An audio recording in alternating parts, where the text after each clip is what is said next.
going on, everybody? This is Tiffany B from the Stats on Stats podcast, and today we are here with... This is Reginald from DEM Tech Folks Podcast. And we're at BSides, St. Pete, and we're talking to as many people as we can to find out about their experience at the conference. So today we have with us... Dr. Brian Callahan, professor at Rensselaer Polytechnic Institute in upstate New York. That was a mouthful. What do you do on a daily basis for people who are listening? So I'm the cybersecurity professor. So I run our cybersecurity research lab, which is why I'm here at BSides to present with some of my students about our research. I teach courses, I'm the coach for our CTF team, and we do a lot of community service, both within RPI and in the surrounding area around cybersecurity. Well, there's a lot of things we're going to get to when it comes to that, but first I want to talk about what initially drew you to BSides St. Pete. So I have a lot of students who work in my lab, and they all need to get experience speaking in public, sharing all the work that we do. And so I had a couple extra $1,000 laying around in my research lab. So I grabbed two of them and I said, get on a plane, we're going down and we're going to present. I do it so that, if we do a local conference, they could try to stack the room with all their friends, and if we come far away, it's harder to do that. Okay, so I heard CTF. So the people that you brought here today, are they commonly doing your CTFs? And if so, what have they learned and what have they told you in terms of the feedback for your CTFs? Yeah, sure. So yes, both of them are not only are they part of my CTF team, they're actually part of the student leadership for the CTF team. So they actually teach other students the skills that they need to do well in CTF tournaments. We're very proud. There's a large collegiate tournament called the NCL, the National Cyber League.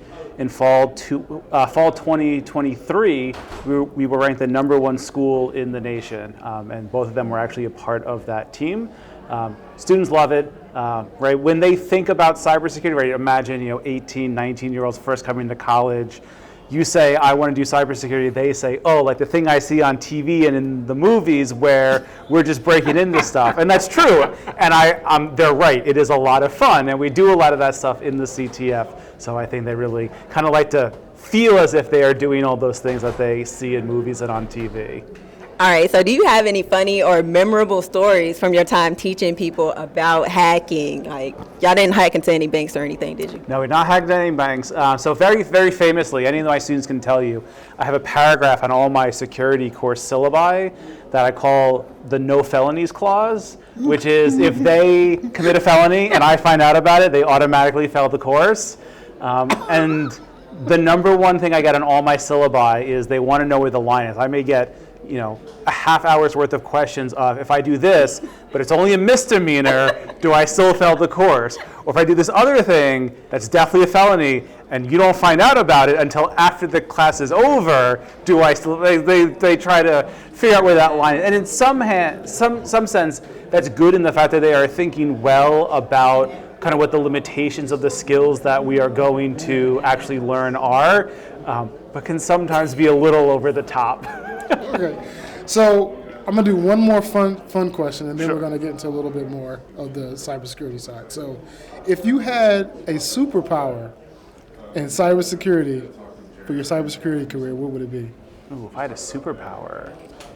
So I'm totally not going to steal the keynote that I just heard, but the power of influence, right? No matter how smart we are, no matter how much we know about all the different technologies and tools that we use on a day-to-day basis, if we can't influence other people to buy into what is we're doing, it's almost always kind of for naught.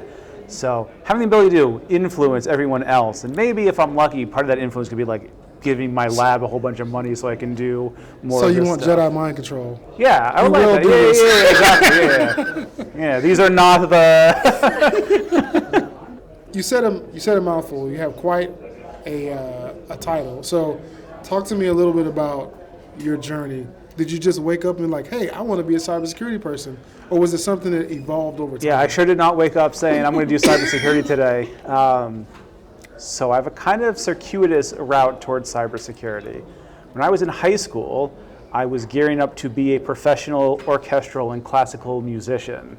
I actually was going to school for music in high school and then went to a conservatory for college. You know what? Not to interrupt you, but you'd be completely surprised how many musicians get into IT. I know. It's a thing. Yeah, it's totally a thing. It really is. It is totally a thing. Yeah. So doing that, about halfway through my undergrad, discovered a different discipline called anthropology. I ended up dual majoring between music and anthropology. I go to a school to do my master's degree, trying to combine those two things. And I get invited into a group called the OpenBSD project, which people might know about. They're the people who make things like OpenSSH, the SSH suite that we all use. They make a lot of other secure software. And I thought to myself, I could study the anthropology of these tech people, right? Music will always be there, and that's cool. But this tech thing is new and interesting and innovative, and there probably aren't that many people doing it. And I had a professor at the time that said, you can get a PhD in that, and here's the place you want to go to do it because it's the best place to go. I went there, got that PhD, and while I was there as a PhD student, was kind of doing a lot of cybersecurity, kind of consulting for other faculty, when I was there, because I knew something about security, being part of the OpenBSD project. And a lot of the professors were not security experts, but just needed someone to look over what they were doing to make sure that things were on the up and up with that. And then when I finished my PhD, there was a job opening at the school at RPI for an IT professor specifically to teach our security courses. And I got the job, and I've been there ever since. Okay, so with all of that, right, because many of us have a journey where we think we're going one direction and we kind of fall into IT technology and everything. What has been your most challenging issue after moving into this space? Yeah, that's a really good question. In cybersecurity particularly, I guess my main struggle now, right, because of the role that I'm in, is getting students to understand that this is an important tool set for them, right? So I do have a number of cybersecurity students, of course, who are effectively majoring in that. But I deal with a lot of just IT students and computer science students broadly, who by the time I actually get a chance to reach them, they're pretty far along in their journeys. So the CS students that I work with in particular, they usually take my core InfoSec class the very last semester that they are students. And it is oftentimes the very first time anyone has sat them down and said, have you thought about what secure coding might mean and what it might look like? And I always have students come up to me at the end of the semester and say, I can't believe it took me so long to learn anything about it. I find that once students know that this is a tool set that they should be interested in, it's easy to get them on board. But a lot of them, it's just doing that outreach work of, and I'm sure a lot of us in the security field, no matter where they are, right? It's that we have to do that outreach to say, no, you need this. We're not this bolted on afterthought. We are a thing that should be invited to the table at the beginning and be a core of all the really amazing things that you're all doing, but not to be something bolted on. So kind of to follow up on all that stuff, because I see you talk with a passion and everything like that about what you do on a day-to-day basis. So what would you say is the most rewarding thing about your day-to-day job? I got to bring two students with me to come here to talk about all the incredible research that we do. One of my favorite things about my research lab, so we're called the Rensselaer Cybersecurity Collaboratory. It's the name of my research lab. Can you say it again for the camera? Yep, the Rensselaer Cybersecurity Collaboratory. That sounds fancy. It is, very fancy.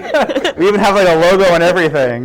It's very fancy. One thing that I'm most proud of, and we mentioned this at the talk, is that 82% of the students who work in my lab are women. I don't necessarily always do a very good job talking about, if we really want to have cybersecurity be this thing for everyone, we have to live it at the very early stages of their career. And there's a lot of people who talk a lot about it and never do anything. We have the opposite problem. We don't really talk about it, but we live it because it's a core value of ours. It's something that we actually truly do care about. Mm-hmm. And so we just make it happen.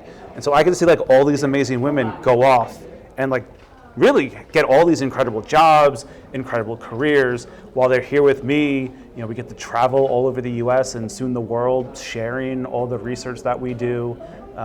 It's far and away my favorite part. Awesome. Well, if you could tell our listeners one piece of advice from your journey, what would that piece of advice be?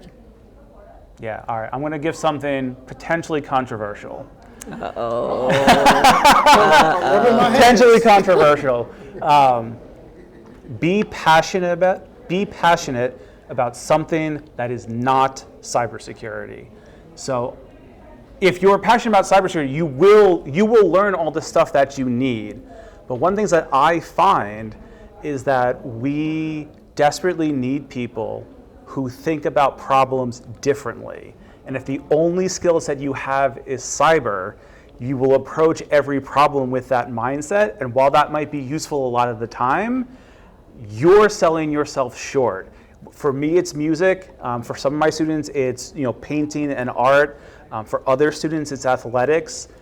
Be passionate about something else and bring all of that knowledge and all of that experience to solving these really, truly difficult and important challenges that we will all face in the 21st century. And that's how we're going to get the unique and interesting and ultimately good answers to these global problems.